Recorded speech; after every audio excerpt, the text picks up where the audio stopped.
ஏண்டி குடுக்கறேன்னு சொன்ன வரதட்சணையில பாய் தான் கொடுத்தீங்க, மீதி எப்ப கொடுப்பானா அவங்க அப்பன்? ஒரு மாசத்துல கொடுத்துருவாருங்க. ஒரு மாசமா? ஏய் என்ன கதை அளக்குறியா? இன்னும் ஒரு நாள்ல உன் வரதட்சணை பணம் வரல சாவடிச்சிருவோம். விவாகரத்து என்பது ஒரு காகிதத்தில் கையெழுத்திடுவது மட்டுமல்ல, அது ஒரு குடும்பத்தின் வாழ்க்கையை மாற்றும் சட்ட நடைமுறை.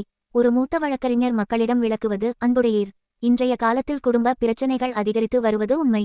ஆனால் ஒரு முக்கியமான விஷயத்தை பலர் இன்னும் தவறாக புரிந்து கொண்டிருக்கிறார்கள். பலர் நினைப்பது நீதிமன்றத்தில் மனு கொடுத்தால் உடனே விவாகரத்து கிடைத்துவிடும் என்று. ஆனால் உண்மை அதல்ல. விவாகரத்து என்பது மிக முக்கியமான சட்ட நடைமுறை. ஒரு குடும்பம் உடையும் முன் நீதிமன்றம் பல விஷயங்களை கவனமாக ஆய்வு செய்கிறது. நீதிமன்றம் முதலில் பார்க்கும் விஷயம் என்ன? நீதிமன்றம் முதலில் கேட்பது, இருவரும் மீண்டும் சேர்ந்து வாழ முடியுமா? பிரச்சனை சமரசமாக தீர முடியுமா? குழந்தைகளின் எதிர்காலம் என்ன? உண்மையில் கொடுமை நடந்ததா? ஆதாரங்கள் உள்ளனவா? என்பதையே. அதனால்தான் பல வழக்குகளில் கவுன்சலிங் மற்றும் மீடியேஷன் நடத்தப்படுகிறது. கான்ஜுகல் ரைட்ஸ் என்றால் என்ன?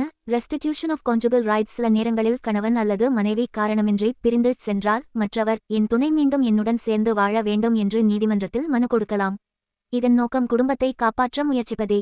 ஆனால் குடும்ப வன்முறை, உயிர் அச்சுறுத்தல், பாலியல் கொடுமை, வரதட்சணை, துன்புறுத்தல் போன்றவை இருந்தால் சட்டம் பாதிக்கப்பட்டவரின் பாதுகாப்பிற்கே முக்கியத்துவம் தரும். பெண்ணின் நகைகள் யாருடையது? திருமணத்தில் பெண்ணுக்கு கொடுக்கப்பட்ட நகைகள் மற்றும் பொருட்கள் பொதுவாக ஸ்ட்ரிதன் எனப்படும். அதாவது அவை பெண்ணின் தனிப்பட்ட உரிமை. அவற்றை யாரும் சட்டவிரோதமாக வைத்துக் கொள்ள முடியாது.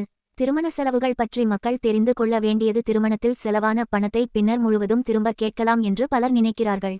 ஆனால் சட்டம் ஒவ்வொரு சூழ்நிலையையும் தனித்தனியாக பார்க்கும். ஏமாற்றம், மோசடி, உண்மைகளை மறைத்தல் போன்றவை நிரூபிக்கப்பட்டால் மட்டுமே சில சட்ட நடவடிக்கைகள் எடுக்கப்படலாம். இயற்கைக்கு மாறான உடலுறவு என்றால் என்ன? இயற்கைக்கு மாறான உடலுறவு என்பது சம்மதமின்றி மனம் மற்றும் உடல் வேதனை ஏற்படுத்தும் பாலியல் நடத்தைகளை குறிக்க பயன்படுத்தப்படுகிறது. சட்டம் எப்போதும் சம்மதம் இருந்ததா, வலுக்கட்டாயமா, பாதிப்பு ஏற்பட்டதா என்பதையே முக்கியமாக பார்க்கும். ஒரு வழக்கறிஞரின் பங்கு என்ன? பலர் நினைப்பது போல வழக்கறிஞரின் வேலை வழக்கு போடுவது மட்டுமல்ல.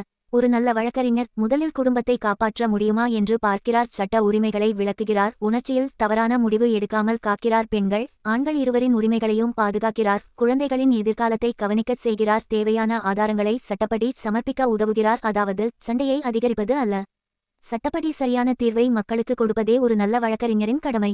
மக்கள் நினைவில் கொள்ள வேண்டிய முக்கியமான உண்மை, விவாகரத்து என்பது கோபத்தில் எடுக்கும் முடிவு ஆகக்கூடாது, பழிவாங்கும் ஆயுதம் ஆகக்கூடாது, சமூக அவமானம் என்றும் கருதக்கூடாது. சட்டம் முதலில் குடும்பத்தை காப்பாற்ற முயற்சிக்கும்.